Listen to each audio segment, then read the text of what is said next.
show was on just Eddie Murphy was on there. You seen it? I've been on the Golden road, Globe. I've been doing Golden Globe. shows. Now we ain't That shit was remember crazy. sleeping Everybody on the was on Will floor. Smith Still at at the least. gas station when the time was cold.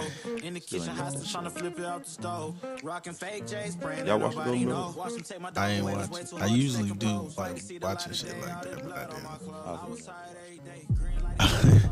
It's funny because I was watching the Welcome Oscars to by Retro's default and shit. I World. think my stepmom had it on TV, and I just just happened to walk in their house and just started watching. I just see whatever on TV, and I actually caught the Will Smith shit live.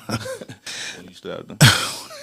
How was that shit live? I ain't see it live. I That caught shit that was. shit. I was like just looking at the TV, and then he said the joke, and then it was like this little moment. It was like a blank moment, real brief.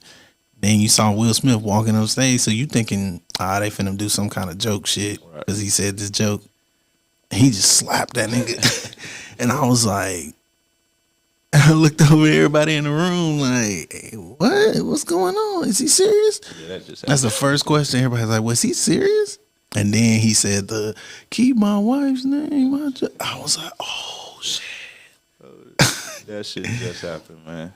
Nigga, they was cutting the camera to everybody. Like when I saw the memes and shit, I was like, nigga, I saw that shit live. Yeah, that shit was like funny and shocking at the same time. I'm like, god damn. Nah, I feel it. Hey, man. Appreciate you, everybody who tuned in, man. We on Retro World episode 19. I think we on 19. Yeah, we is, man. We got a special guest in here tonight, bro. We do. We definitely got my boy Super in the building. What's happening? Super, what's happening? What's happening? He's definitely in the building. Y'all told y'all, man. We've been promoting this for a minute. I've been excited about this one, bro. I've been definitely excited about this one. I've been telling my wife, like, she was, for one, Tutu is not here. Y'all know y'all might be sad she's not here, but she was lit when she found out like who you were really. You know what I'm saying? You know what I mean? So after we confirmed everything, I sent it to her, and she was like, who he is, you know what I'm saying? What make him so special? You know what I'm saying? Because she don't even know what's going on. Right. Like, she just thinking you just some Joe Smo, like who he is. I'm like, bro, little do you know, like he's that guy. I get that a lot. You know I what I'm do. saying? So I played, and she was like, shut the hell up. You know what I mean? And just to let her know, my mom know I'm playing it, they was like, bro, you took your shit to the next level because, bro, to us, bro, you're a superstar, bro. Ironically, you know what I'm saying? Yeah. You're a superstar. But before we get into it, man, I appreciate everybody for tuning in. This Retro World episode 19. You know how we do things, how y'all mental health, man. That's important. Yeah. Put Yeah. your How y'all mental health, man? how your mental health, man? Just leave that in the comments, man. How you been? How your mental health, bro? Yeah. Yeah. So how your mental health? I'm good, man. I've actually been in therapy. I had to check into therapy around late last year. Mm-hmm. Just kind of get my mind right, man. It was a lot that happened last year that was very unpleasant, in my personal life. So I had to, do what a lot of black men feel like it's corny and don't sure, do. bro. I had to step out and do it because I needed it. Man, I'm a big fan of mental health, bro. I suffer through mental health. I go to counseling once a month. Yeah. I tap in with my counselor, and I was one of them guys. I'm all right, bro. You know what I'm saying? I don't need that counselor. That's crazy. I don't want nobody in my business, but when shit happened, when shit hit the fan, Yeah. that was probably like one of the best things I ever done. Yeah, that was it is. I feel like, it's teaching me things that I never, imagine even thinking about, like ways of thinking about things, even just doing little things like, dieting and Nah, for sure. all that stuff. It ties all in together because it's all in your mental, So No, it is, bro. Yeah. I'm definitely glad that you definitely tapped into that, got that going on, because that's important. You yeah, know? definitely. That's something that I'm preaching on the Retro World, Right. mental health. So that's like before we start the show, we got to tap into that, man. So how y'all been in the comments, man? People that's tuned in, how y'all been since last time we've been here? You know what I mean? Last week we had the episode was pretty decent. I got a lot of good feedback. We was talking about the Damar Hamilton thing. Mhm. That's one of the things. So I want to start off with that. An update with that. He is out the hospital. Yeah, that's a You blessing. know, man, that's a big It's blessing. a blessing. That's a big blessing. Did you catch that live? No, I didn't. I saw that on Instagram. I was amazed. I was astonished. I couldn't believe what was going on, and you know, it was like then when I heard the details about him, like they had to resuscitate him like twice, and like so he basically died right yeah. twice on the football field. Right.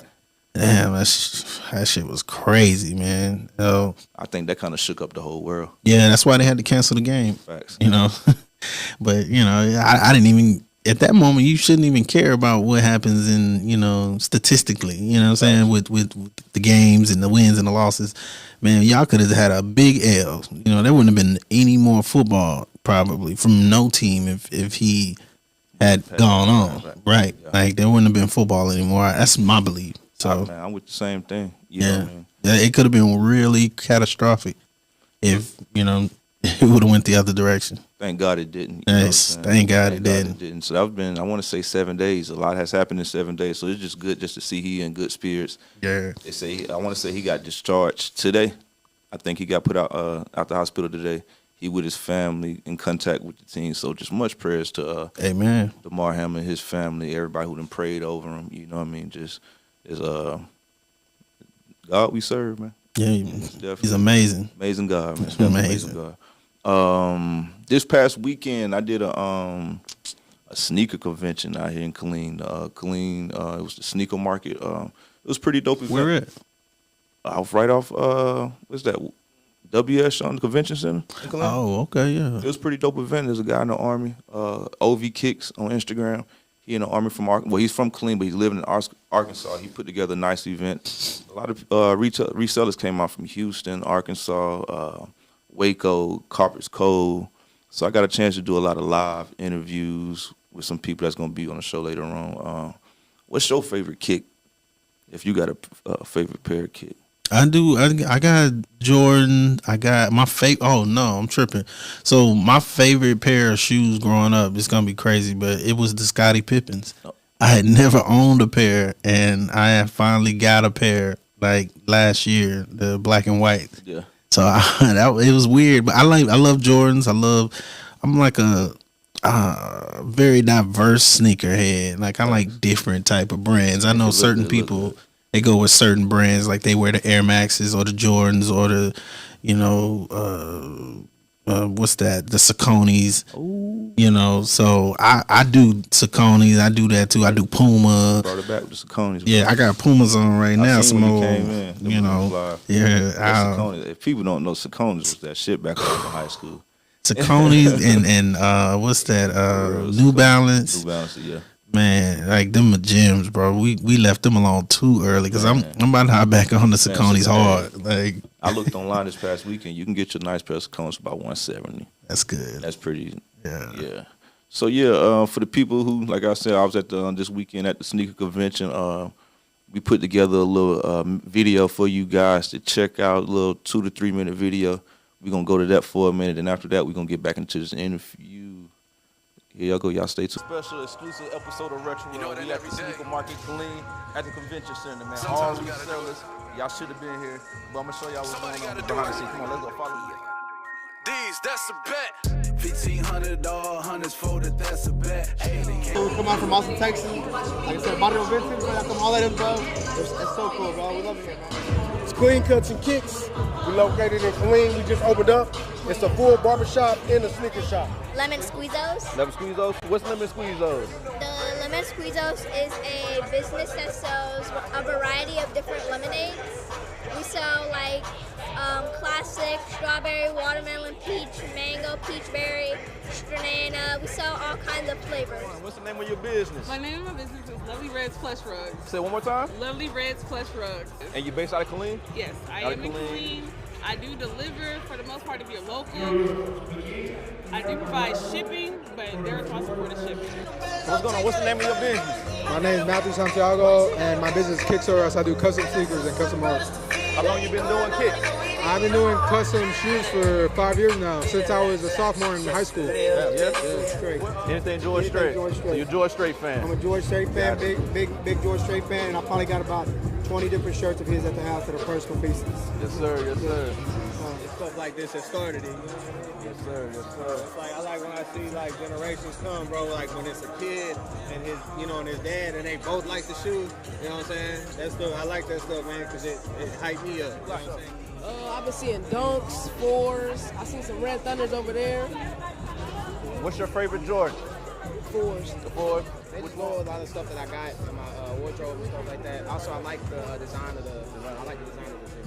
I remember when them came out, I was like middle school. These is that old? Yeah, they are.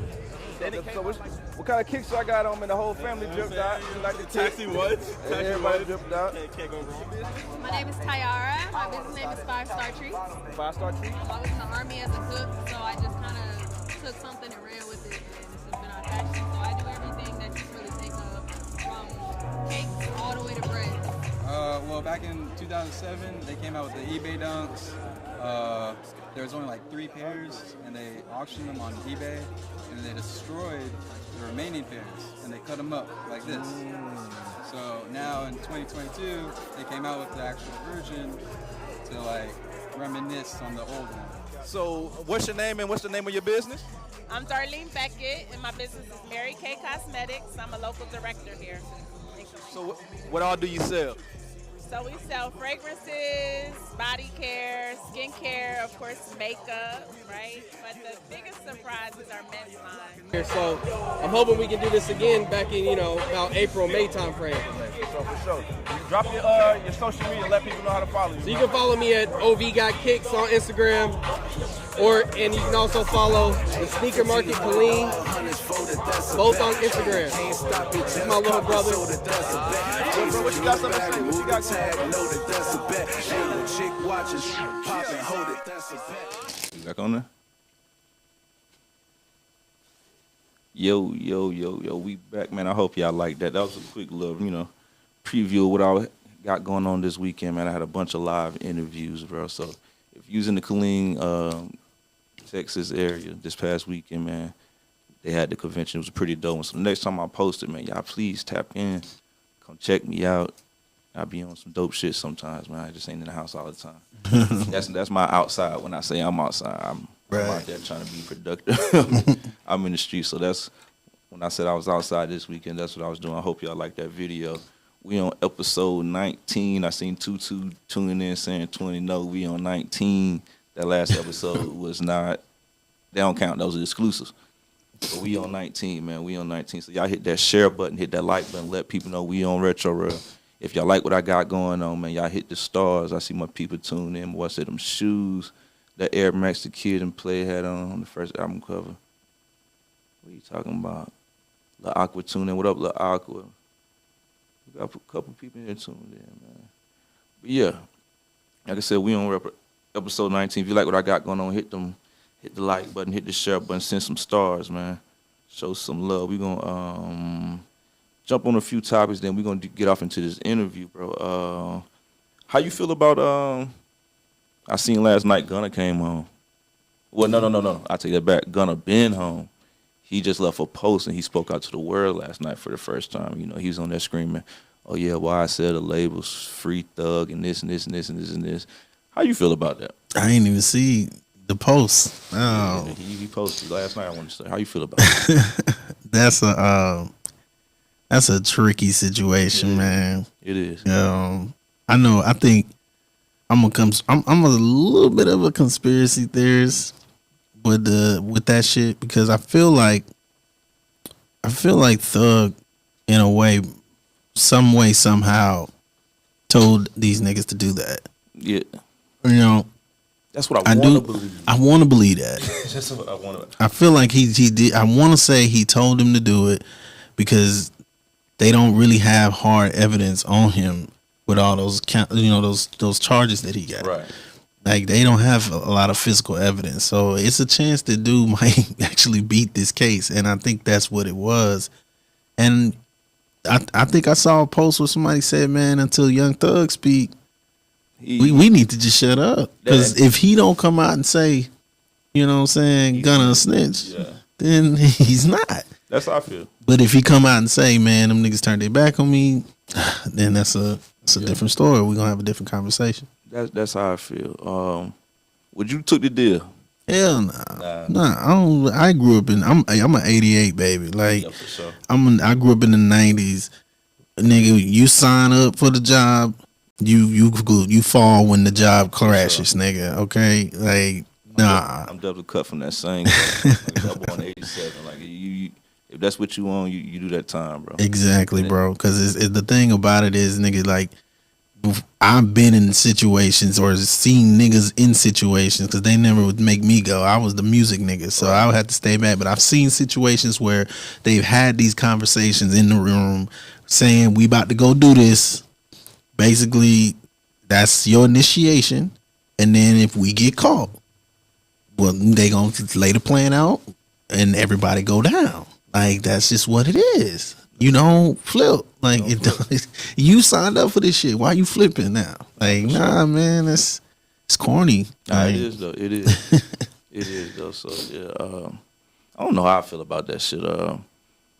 I'm with more with you. I'm just waiting on Thug to come home. Let Thug talk. Let Thug talk. Like, we doing a lot of talking. We didn't call this nigga a snitch. And Gunna, the thing about it is Gunna shows like he ain't losing no money. You think them little rich white kids at Yale, you know what I'm saying, care about him being a snitch? Nah, that's the one's gonna be front row with they $500 ticket at that nigga shows. He never really was like a street nigga. Like, as far as, you know, his career and where it was, he wasn't no street nigga. He wasn't no street rapper. I was about to say that he ain't never came out and even portrayed that type of. I don't think since day one. That music, you know. Exactly. He was intertwined with those people though, you know. He was intertwined with them. That was his crew, but I think he was like the commercial rapper guinea pig of the label. And I think he just went down when they went down. I don't know. I don't think he had any gang activity doing anything. He just don't come off like that. Is there any difference between him and 6ix9ine? We don't know, because I really don't know if. I mean, niggas say it's called snitching, but I mean, we don't know. We really don't know. We gotta wait till Thug. But 6ix9ine, like that was really like what we talking about. Like, you really signed up for this shit. Then when shit hit the fan, you flipped. Like, why you sign up then, nigga? Like, nah, it don't work like that. And then I hear stories about, his girl, you know, fuck somebody. I'm like, no, nigga, look, your girl ain't got nothing to do with this crime y'all committed, or these crimes, or these acts, gang acts that y'all committed. She has nothing to do with that. And two, nigga, you knew she was a hoe before that. Like, if she fucking on your nigga while you locked up, like, nah, man. Like, there's no excuse for snitching. There's zero excuses for that shit. Nah, I agree. Because you signed up for the shit. It's like signing up for a job, getting a job and not coming. You know what I'm saying? When it's time to go to work. Like, nah, man. Yeah, like, nah, bro. Did you catch the fight this weekend, Tank? Nah, I didn't. I just kept seeing clips on Instagram. Man, I don't be catching none of this shit. I be in my own world, man. If I'm not busy being a dad, I'm in the studio, and you know, niggas be saying like to me, like, you so exiled away from the world. Like, I'll step out, go out every blue moon. Niggas be acting like they seen a ghost. But I'm like Wayne. I don't even be knowing what's going on sometimes. Like, I feel that. We gonna tap back into. Yeah. For the ones who did watch, man, Tank beat the brakes off. I want to say his name was Garcia this weekend. I really don't know. I really ain't watch boxing in a minute, but what I did see, man, Tank was beating the shit out of the guy, man. Beat the brakes out of him. I saw the clip. I saw. He was punching hard and shit. Yeah, dude didn't even know where he was at. No, he didn't come out the ring. He didn't come out the corner. Boy said he couldn't see. He didn't know what was going on. I said, man, I never want to get hit that hard. Well, I can't remember what the hell going on. Like, the nigga hit you just like, damn, I don't know where I'm at. I wouldn't even but it's crazy because it's like, I wouldn't even be saying that if I was a professional boxer. Like, I wouldn't be letting that giving that nigga that much juice. Like, what was fun is that he didn't speak no English, so the translator was translating that. So that's what he was saying in Spanish. Oh my god, that shit had me rolling. That is cool. That's funny as fuck. Boy said, I can't see. I didn't know where I was at. I said, damn, that got to be one hell of a hit. One hell of a fucking hit. For real, bro. And the fact that he ain't even knock him out, he just hit him. He was just hitting that nigga. And he went back to the corner like. Nah, I'm good. Wow. I'm good on that. But shout out to Tank, man. Shit, Tank when he got that bag. Yeah, for sure. Tank when he got that bag this weekend. Before we get off into to the interview, man, let's give a shout out to some of these sponsors that's on Alley Cali Fashion. I know my wife tuning in right now. T with Tutu, but Alley Cali Fashion is a permanent sponsor on this show. That's ALICALII Fashion. She gonna kill me if I mess that up. But it's Alley Cali Fashions, man. She an online boutique, man. She was at the show this weekend. She did good at the show. She got a bunch of purses, bags, a bunch of lady stuff. So ladies, y'all tap in. Fellas, get your girls something. You know what I mean? She got some good, reasonable prices, good quality product. If you in the clean area, she do local shipping. And if you out the area, as she would say, she is better than Amazon. That's her little catch. That's her little slogan. She's better than Amazon. This past weekend, we put out that we start selling ad space. And shout out to the people who done tapped in with me that got ad space. Shout out to my homegirl, La Aqua with Chaotic Seams. Next show we're gonna have it all set up, man. She specializes in bonnets. She make silk hair wraps. She does socks, shirts, phone grips. So we're gonna be displaying a lot of her stuff starting next week. You'll see me promoting a lot. She tapped in with me. She's gonna be doing She's gonna be a permanent sponsor on the show as well. So y'all be on the lookout to that. Chaotic Seams, and it's chaoticscenes.com. So yeah, shout out to the sponsors. Other than that, let's get to the interview. Let's get down to what everybody here. Everybody tuned in for me. Everybody been hitting me up. My mom hit me up.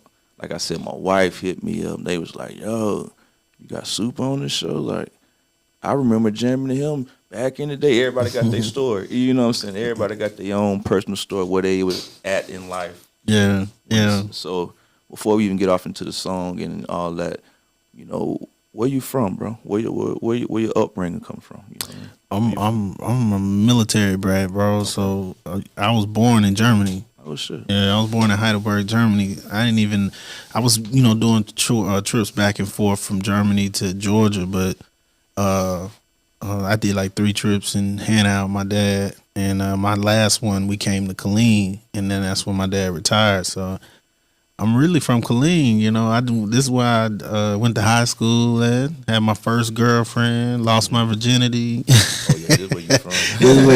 This is where you from, nigga. I was out there in Germany when I was stationed in Germany. I was out there in Bamberg, so that's in that. Oh, okay.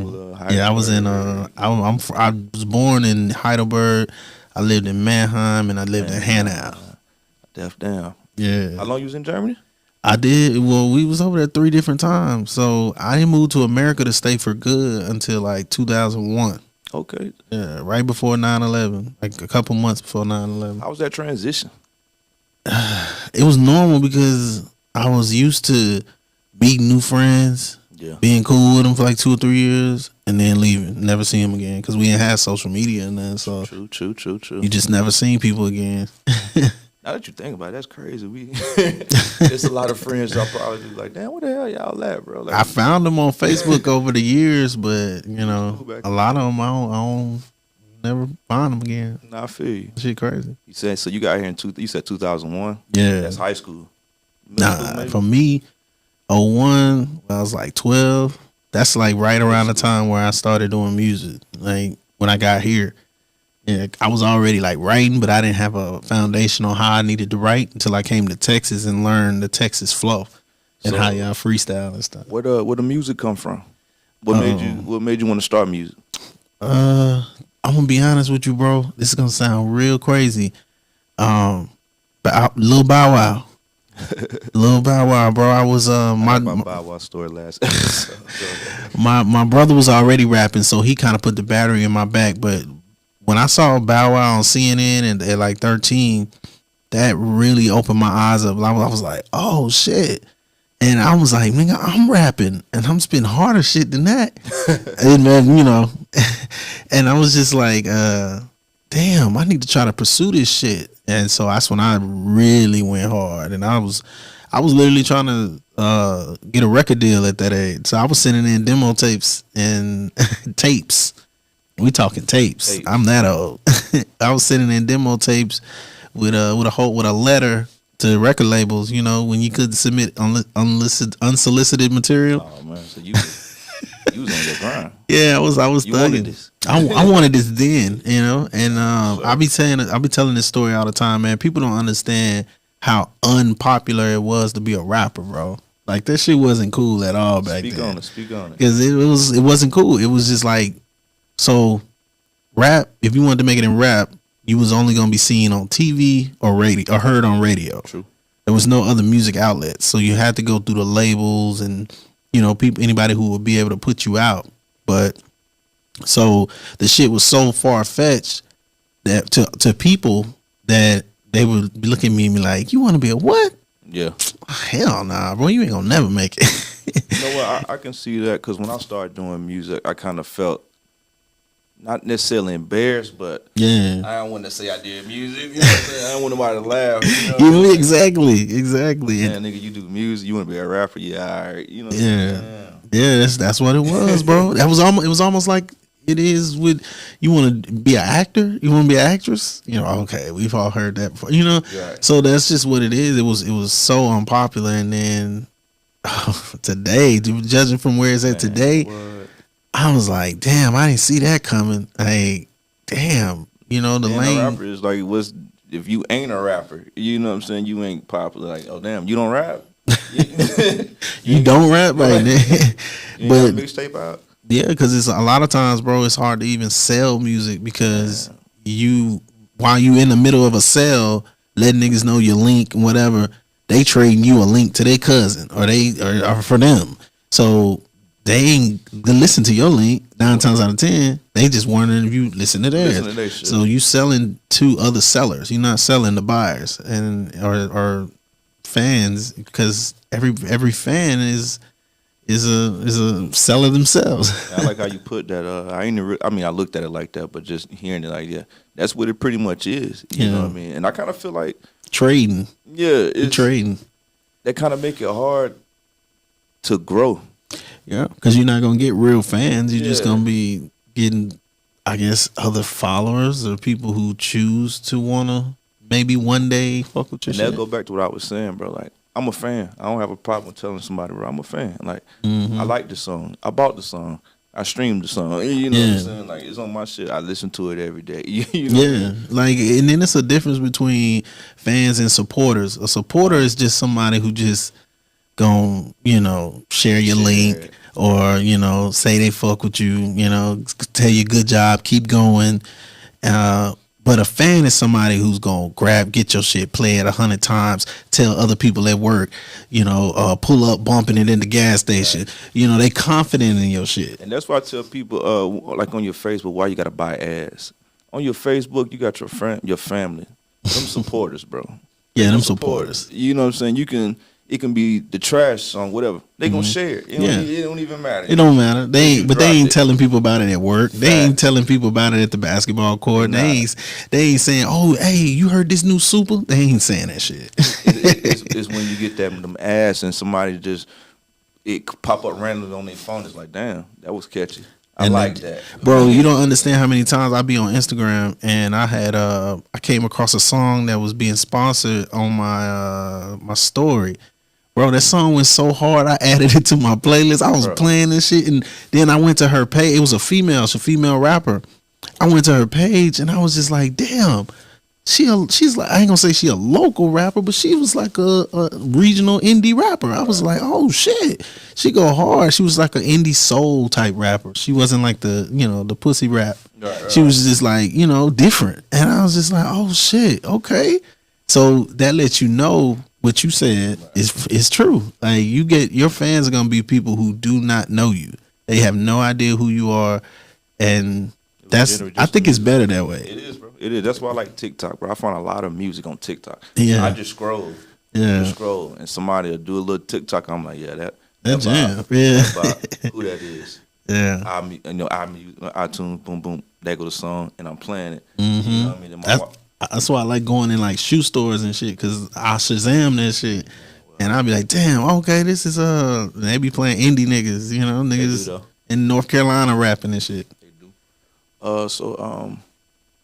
Well, you said you went to Killeen High School? Nah, I went to Heights, man. Heights. I went to Harker Heights. Yeah, I graduated. You know, I lived in the Glen. I'm from the Glen. Okay. So, you know, shout out to all my Glen niggas. That's just them my brothers, man. You know, we all over the world now. So, but I mean, like I said, I've been all over. I went to school at Manor Middle School. Shout out to Manor Middle School. I went to Fairway. They whooped my son ass tonight. Shout out to all my Fairway alumni. I went to Fairway. I went to Liberty Hill. I was moving around a lot when I first moved here. So, you know, but I ended up, you know, at Heights and graduated and went to PV afterwards. Man, how was PV? It's lovely, bro. I remember when I first got to Houston, Texas in general.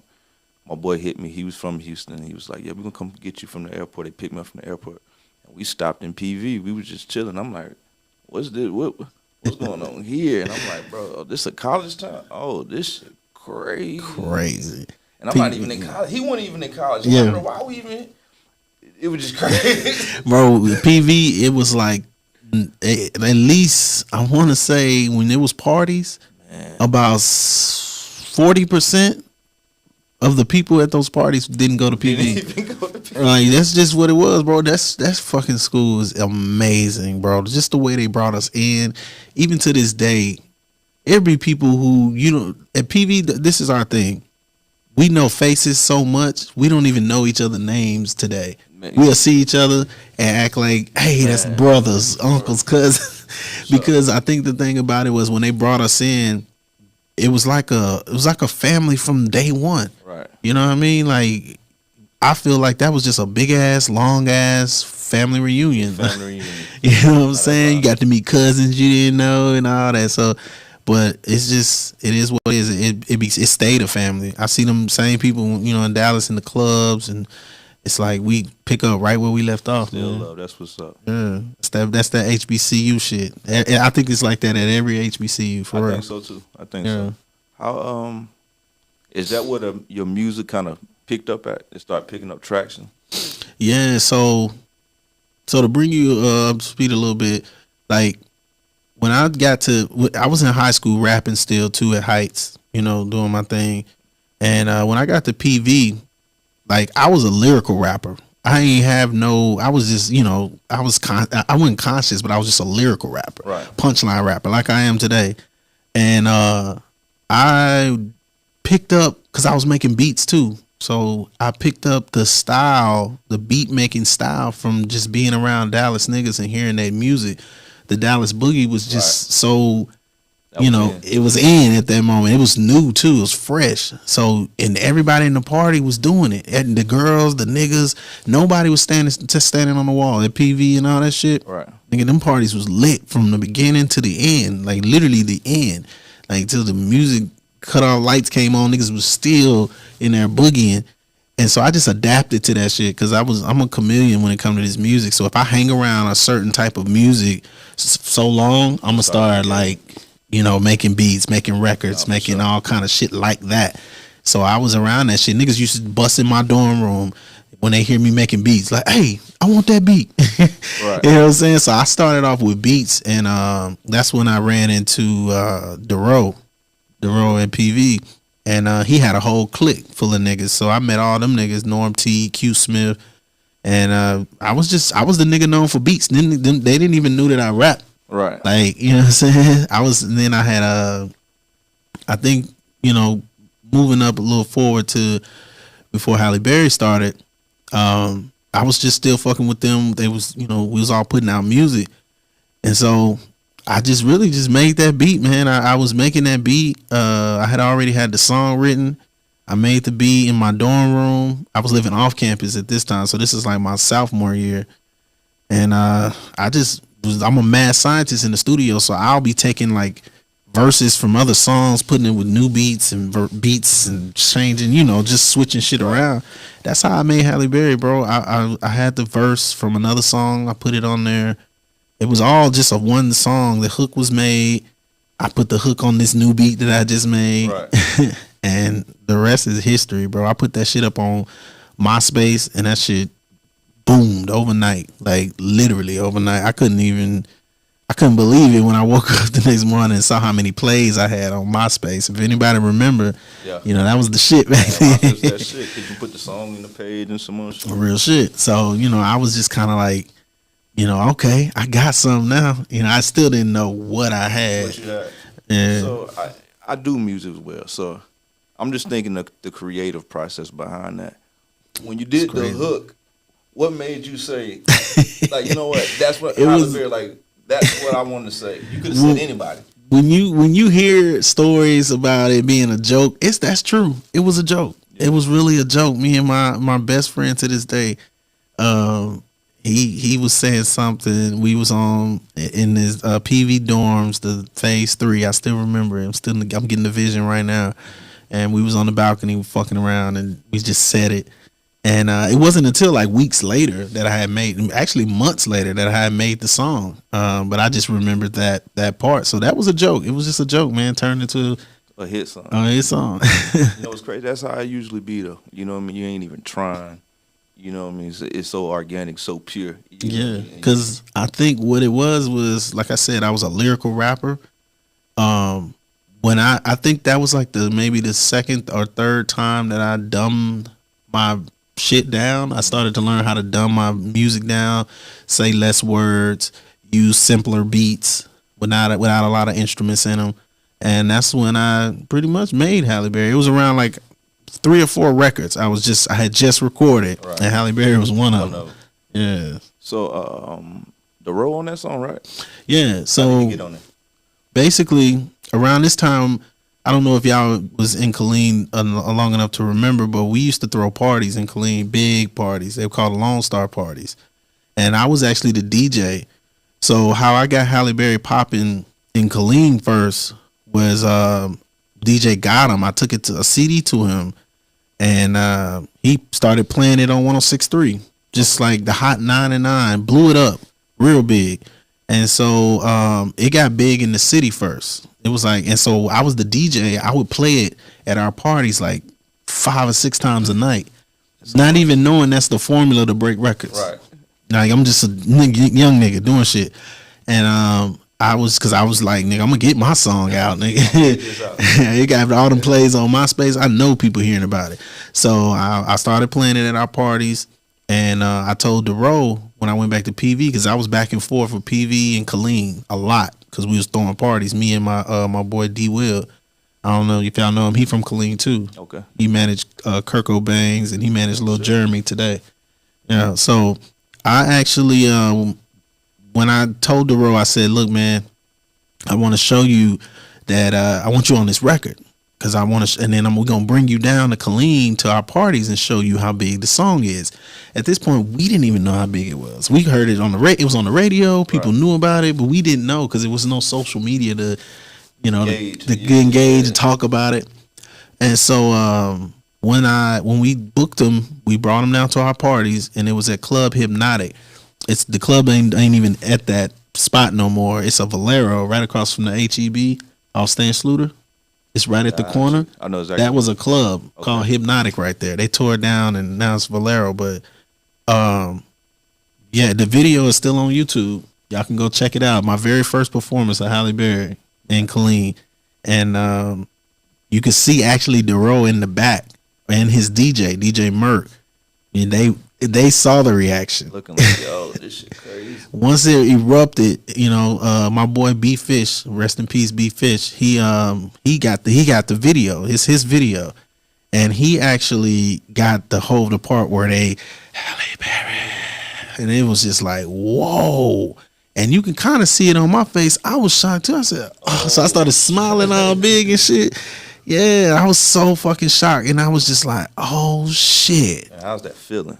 Man, it was honestly like, it was one of those feelings like, am I gonna get in trouble for this? Like, is I supposed to be happy? Is this supposed to be happening? I ain't know, it's one of those. So it was surreal. I never man, I'm gonna be honest with you. I never really took in all the success from the beginning to the end of Halle Berry until later, years after. It was, you know, I never took in. It was so much success so fast, bro.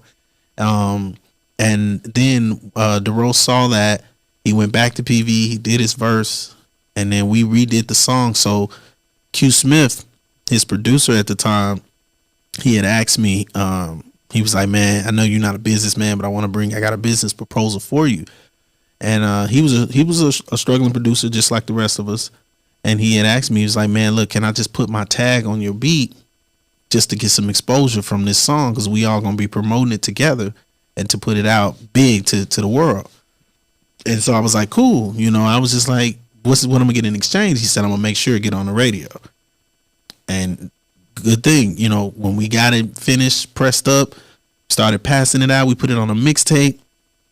And the mixtape actually got in the hands of Bebe. Bebe is doing the radio K104 in Dallas at this time. And so he got a hold of the CD and the song. And I kid you not, Bebe just started playing it. Like playing it on the biggest number 5 radio station in the nation. Damn. Just started playing it back to back to back. And we was just like, wow. They was DeRoe and Q Smith would go back to Dallas, because this is when I wasn't even going to Dallas yet. I hadn't even been to Dallas. They would go back to Dallas promoting the record. And that's pretty much, you know, how it got out in the streets a little bit. You know, DeRoe had a little name as well. He was already a buzzing artist. He was doing his thing already. But yeah, man, that's how it happened. Like, it just took off. Like, it didn't even get a chance to get through to the streets. It just boom to the moon. It straight to the moon, man. Straight to the moon. How Hurricane Chris hop on it? That's a long. That story don't happen until like so much other shit happened. Like, so this is way after that. So basically, so pretty much it was when Hurricane Chris got on it. It was already, man. So by the time me and DeRoe's version got big, real big, it was like on number 80, 84, 83 on the Billboard charts independently.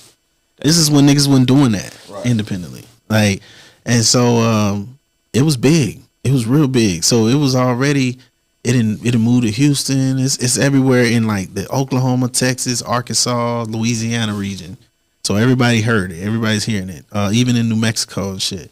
And so I think it was the Summer Jam, Lil Wayne, the Carter 3. He was headliner. We just was in Houston. It's like, fuck it. We just gonna drive up to Dallas. So we drive up to Dallas and we sit outside of it was the Nokia Center. And we had the hottest song in the city. Right. Hottest song in the state, damn near, sitting outside. So the DJ from 97.9 out in Dallas, he saw us sitting outside. He was like, "What the fuck y'all doing out here?" He's like, "Man, we was just, you know, kicking it, trying to just network." Right. Well, we came up in the network. We got a hit record. Like, what's up? He was like, "All right, hold on, let me make some phone calls." He made a couple phone calls. He was like, came back. He was like, "Y'all want to perform?" I was like, "What?" I was like, at this time, I haven't performed in front of more than like 200 or 300 people. Right. And now I'm about to go in and perform in front of 20,000 out the gate. So, and at this time, the song ain't even but what, like 5 or 6 months old. So we go back to the back, and it's so ironic because he is Hurricane Chris. So that shit was ironic that we ended up working together later on. And so we get in, we perform. It's crazy performance. And so we go upstairs to the VIP. That's when we meet Slim Thug and Tom Tom, and we meet these producers playing skills. So playing skills, we pretty much, you know, move around with them after that. We in a negotiation to sign a deal with them, right? Mm-hmm. And we just kind of like do the deal. We end up, you know, just moving around with them. We signed to their label. They gave me some opportunities. Worked with Slim from 112. I worked with Young Jock and Gorilla Zoe at that time. So, they gave me a lot of opportunities. The relationship just fell sour, afterwards. But we've mended those differences since the years. But actually, what had happened was they was like, man, Hurricane Chris needs a new record, and we want to give him a record. So at this time, I'm thinking, okay, want me to write something? Want to work on some shit? Let's go. They were like, nah, he wants Halle Berry. He want to get on Halle Berry. First, he wanted to get on it. We was like, okay, come on, throw him on there. So he's on the remix, and the Tum Tum's on the remix as well. That's the first remix. And so at this time, he pretty much was like, now Hurricane wants the record. We want to put the record out. And I was like, at that time, I'm like, has that ever been done before? Like, how you gonna do that? And the whole song already out. Yeah, I'm like, and I'm thinking the whole world's already know this song, and they don't. Only just that region know this song. And it made it seem like the whole world knew it, but I didn't know that. I didn't know New York and Georgia, and only a couple niggas had it in Georgia. And I was just like, damn. So I knew from me being like, I didn't know that since I was signed to him, even with me disagreeing, it didn't matter. They was gonna sell it anyway. Damn. Okay. Yeah. So it ended up being his. On top of that, man. The work that Dero and Q Smith had put into it, they didn't like that, but it was a rift. It became a rift between me and them because the whole "whose song is it" thing played a part, and people were saying, it was so many people saying it was Dero's song. It was Dero's song because by default he was taking the record to Dallas promoting it. So if you're promoting a record that's hot, and I'm giving you a CD, they're gonna think it's your shit. They ain't gonna think you promoting for somebody else, especially when you're an artist buzzing yourself. So that's where the riff came in, but nobody understood that, and that became a big problem. That became a problem because I was losing show money, because he still had the rights to perform his verse and perform the record, but when we would come to Dallas trying to get shows, they would be like, oh, well, the song already was performed here. Yeah. And we'd be like, whoa, by who? Exactly. So it was taking money out. So me selling the record was kind of bittersweet in a way. I'm thinking like, damn, the whole world finna be like, no, that's not his song. But then on the flip side, I'm like, well, I got this nigga over here performing the record. Everybody in Dallas and shit think it's his song. And it's just like half Dallas and shit think it's his song, and it's just like half of Texas and Louisiana and Oklahoma think it's mine. The other half think it's his. It's just like, whose is it? Everybody's like doing this the whole time, and that shit was embarrassing, bro. It was like it tore my career apart, like single-handedly, just by involving niggas. And I wasn't doing it like I was just fucking with niggas. You know what I'm saying? Like this was with my niggas. And it was just when it became Hurricane Chris record, it became like it was out of my hands, but I still had an attachment to it. And that shit, it was beautiful because I think that situation in itself was bittersweet too, because I got a lot of hate, man. Like I felt like the entire music industry hated me at that time. I had got pink slip. It was a pink slip going around at a DJ crew. Couldn't play my music. Damn. Yeah, they was pissed. They was pissed, bro. Like, damn. It was pissed. That's crazy. So, do you get any? Are you, for today wise? Are you attached to the song? Very much so. I actually got all the So in 2009, after I did the BET Awards with Hurricane Chris, we performed there. That was pretty much it. Yeah. I went back to Houston. I think it was Houston I was living in, and the song was like, on his downhill. Well, in that case, that's when Dero had blew up with Ice Cream Paint Job. Okay. And so he got the right lawyers, got the right people to come in and say, hey, he did work on this record. We need royalties from this record too. ASCAP saw it as a dispute, and people out there, artists, if you don't know, when there's a dispute on a record, nobody gets paid. They freeze all funds and royalties. They figure that shit out. And until we figure this shit out. And at that same time, I wasn't seeing eye to eye with my label, my Playing Skills. We wasn't seeing eye to eye. So they pretty much locked me in a production contract, and I had to pay like $25,000 to get out later on. But I'll tell you about that. That's plays a part. So from 2009 to 2012, nobody got paid. So I didn't get paid for 3 years. I was just living off show money. I had to go get a job. I was back being a regular nigga. Right. And so I actually negotiated my contract to get out because this publishing company, they came and offered me a deal, and they said, we'll give you $60,000, but half of it has to go to your label or the label you signed to get you out your contract. So they, it was 30. It ended up being 30.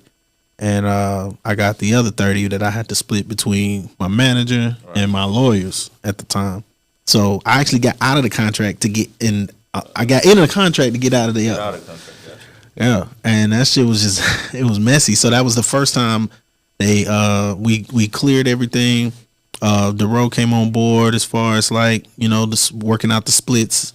And I ended up getting the most percentage of the record because the judge was just like, well, whose record is it? Whose creation is it? Right. And all the fingers kept pointing back to me, the beat, the song, everything. So I ended up getting the most percentage on the record in the end. And it was a blessing, man. It was just, it did so much for my family after that, my immediate family. So, for sure.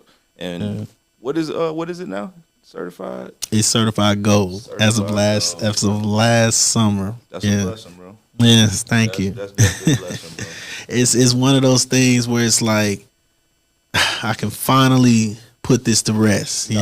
I mean, it's a classic record. It's gonna live forever.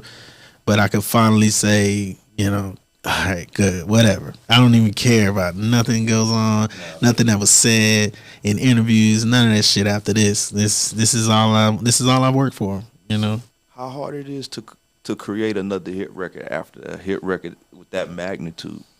Do you feel like you was obligated to live up to that song? Like, I gotta create another one of those. Definitely. After 2012 when I got out of the contract and I was pretty much working again, putting in the work. Yeah, I had to rebuild all my shit. And that was like so hard because that's the only thing I was chasing. Right. The only thing, because one, everybody is already still pissed at me. They don't want to fuck with me. Two, they put me in a box musically, meaning if I didn't come with a Halle Berry type record, they wouldn't trying to hear that shit.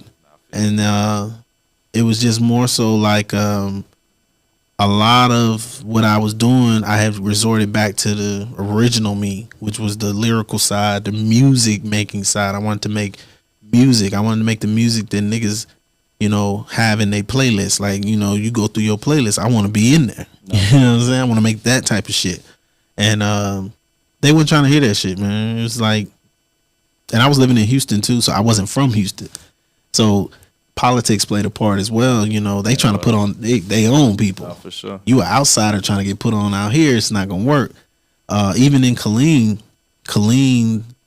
it was like a bittersweet situation too, because they having to say it's so many people out here that's been fighting for me, saying, man, that's my boy Super song or that Superstar song. He from Killeen. That song's a Killeen record, and it is.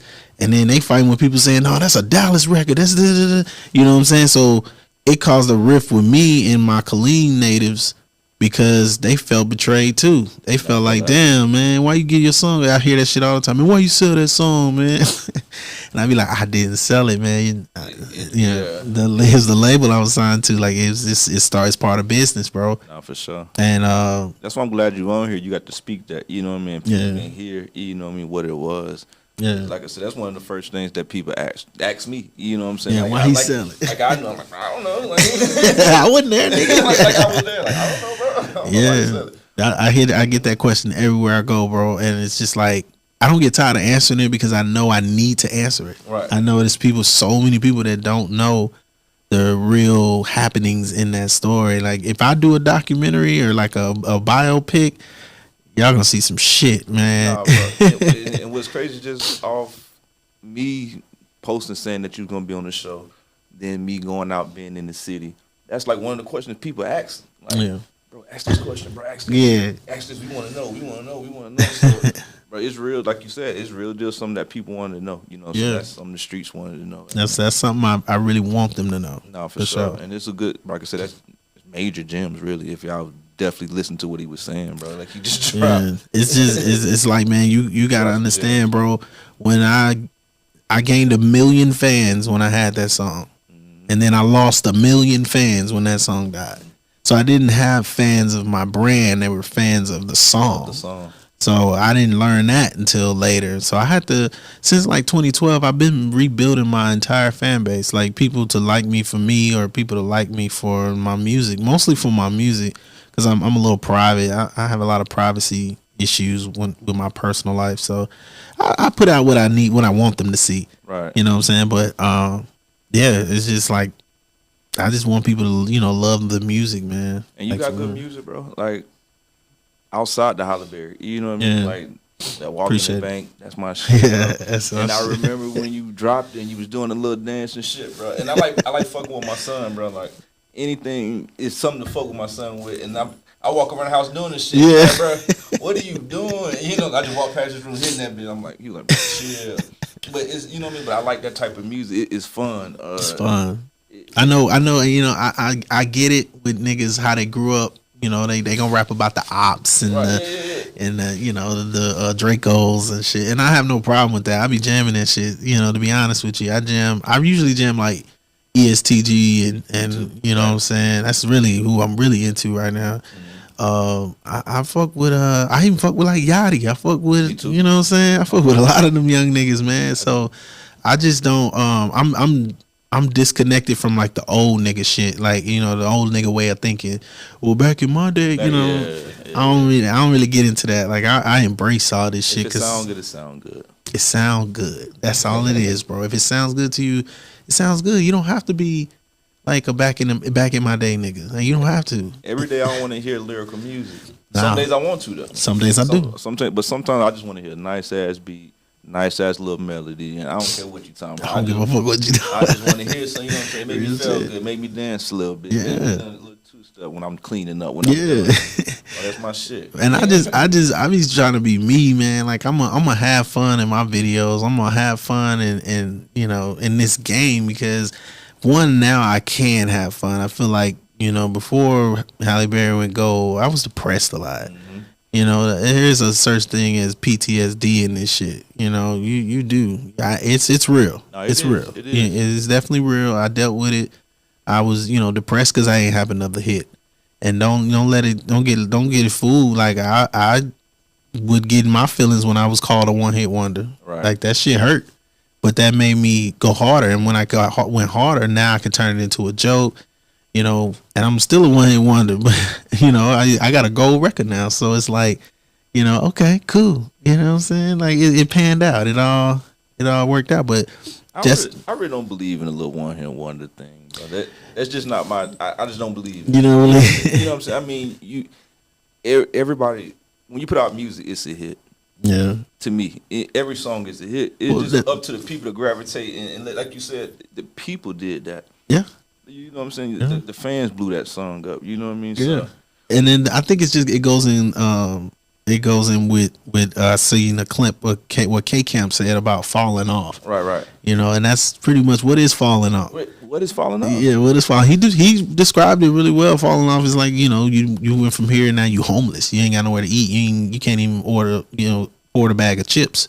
That's falling off. But if you still doing your thing, you still moving around, doing shows, getting money, all this shit, like that ain't falling off. He said even every player got an off season. Nah, for sure. You know what I'm saying? So It's just like for me, I was in a situation. My situation is different. I had to rebuild myself. Right. I had to rebuild myself all the way down to my image. You know what I'm saying? Like I had to rebuild from scratch because, like you said, like I blew up so fast that I went down even faster. You know, I crashed even faster. So when I crashed, it was like, okay, like the Jay-Z quote, that didn't happen to me, that happened for me. Right. Like I had to really like bounce back and rebuild. You know, what was I gonna rap about? What was I gonna be? Who was I gonna be? How was I gonna come?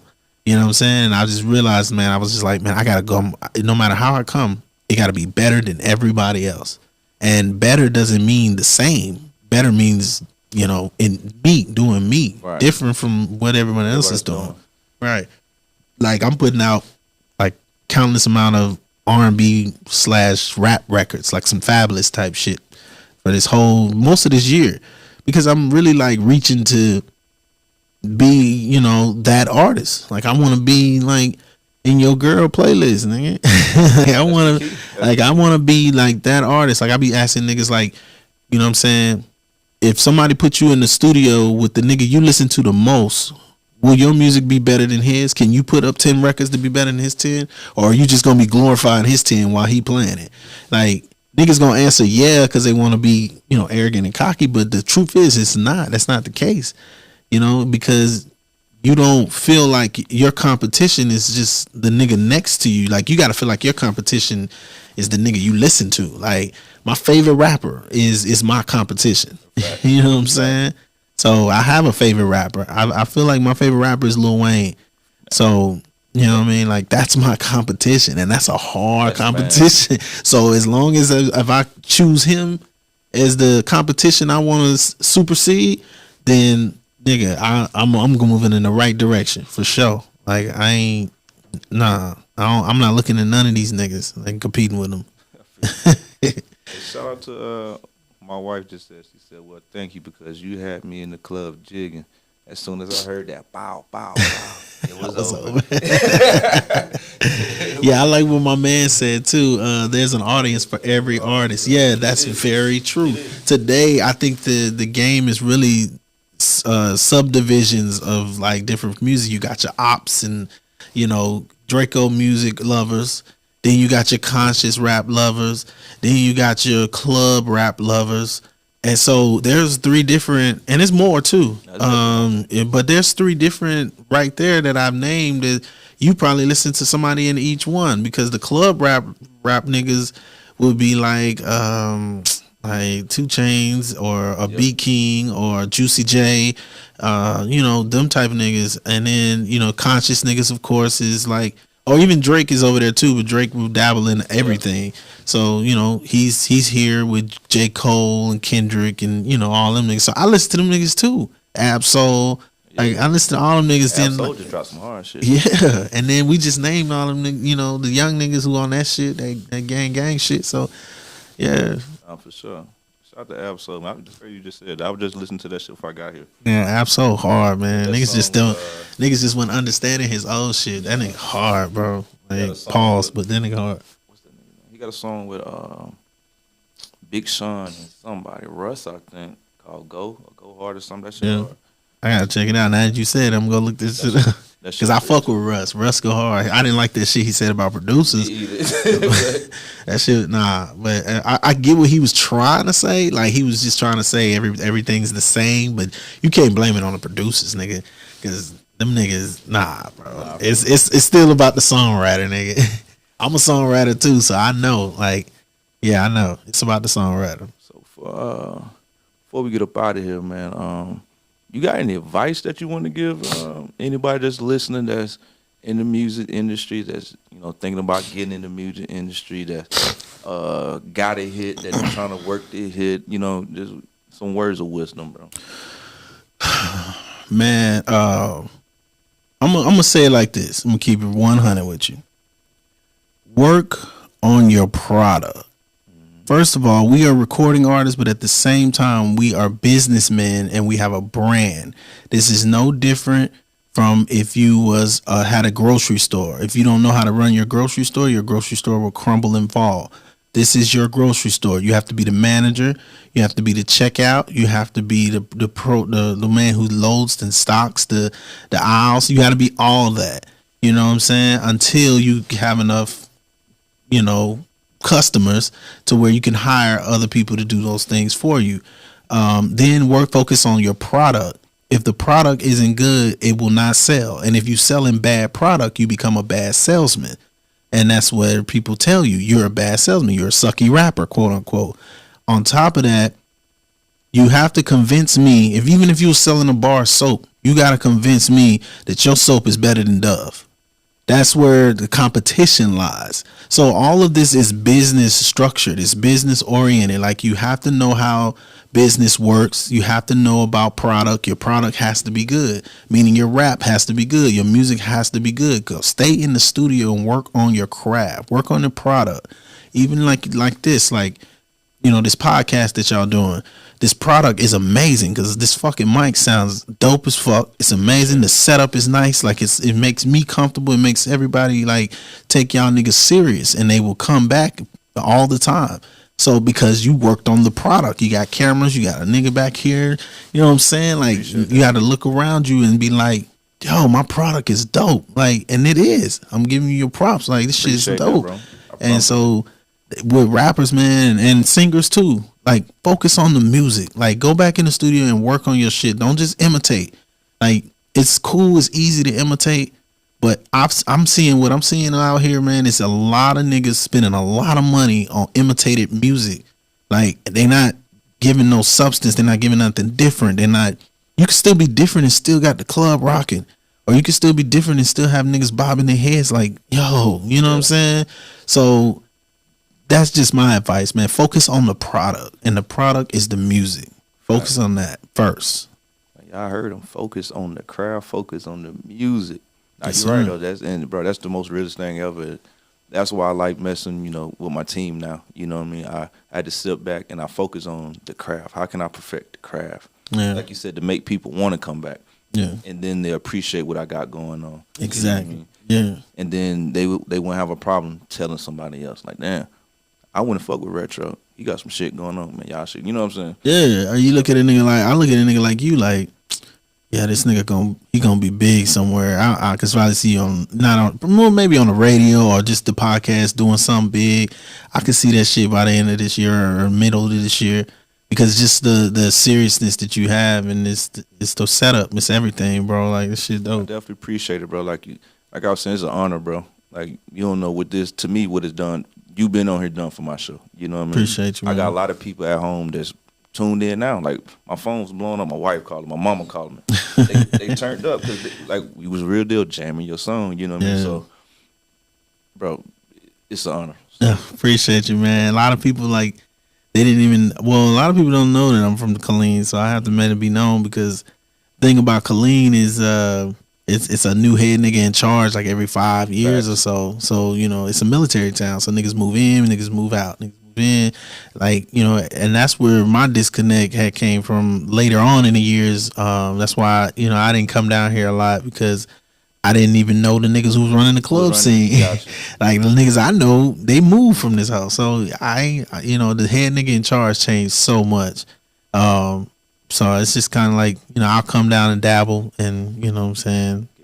Get back to it, move around. Because even like people in your hometown only want to see you doing something outside of your hometown. Facts. You know what I'm saying? Like, they praise you more when you doing shit in LA. Nah, they do. Or doing big shit in Chicago. I know him. Yeah, he from Killeen. That's what they doing to me when they see me on BET performing. My phone was going off. Most of it was Killeen people. People I went to high school with, had my number. Yeah. We used to kick it back in the day. Yeah, I had Spanish class with that nigga, man. Yeah, you didn't let me see the paper, bro. That nigga didn't even let me cheat off his paper, whole ass nigga. But yeah. Nah, I was definitely doing that though. For the my followers that might not know your social media, drop your social media for how people get to follow you, where your music. I seen you got a new song with Fat Pimp coming up. Yeah, he got an album that's about to come out on this label, Loud Music. I'm actually getting ready to gear up to do an album with this label as well. I think we're gonna do a situation, so you'll see something like that soon. I'm just dropping a little tea.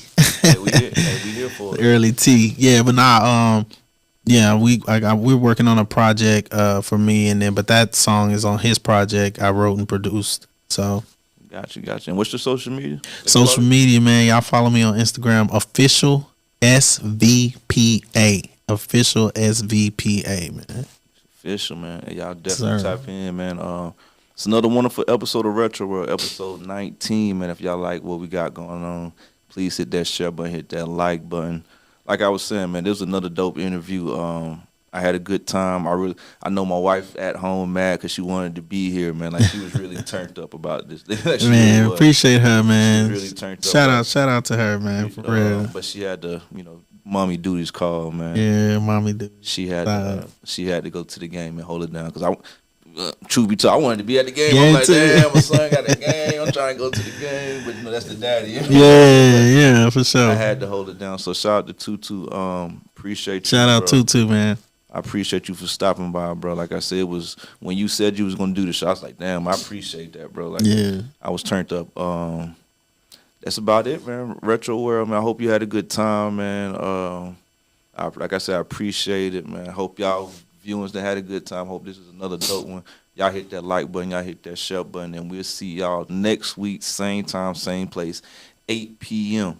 Yes, sir. My birthday Friday, man. Oh, Friday. So hit me on Facebook. Tell me happy birthday Friday. What you doing for the weekend, man? I don't know, bro. I was actually gonna probably shoot out to Colorado. Okay. Or if I don't do that, man, I'm just gonna kick it. Eat some crab legs, some crawfish, some shit. If you stay local, man, shoot me some details, man. I'll pull up, man. I got you for your birthday, man. For sure. All right, man. We'll catch y'all next week, man. We out. Yes, sir. Push it to the limit, I can't go no more. Red light, no way, I'm coming back home. Long dirt road, all on my own. I'ma be the greatest, write my name in the stone. Write my name in the stone. Yeah, I'm coming back home. Yeah, I'm coming back home. Write my name in the stone. Cause I'm coming back home.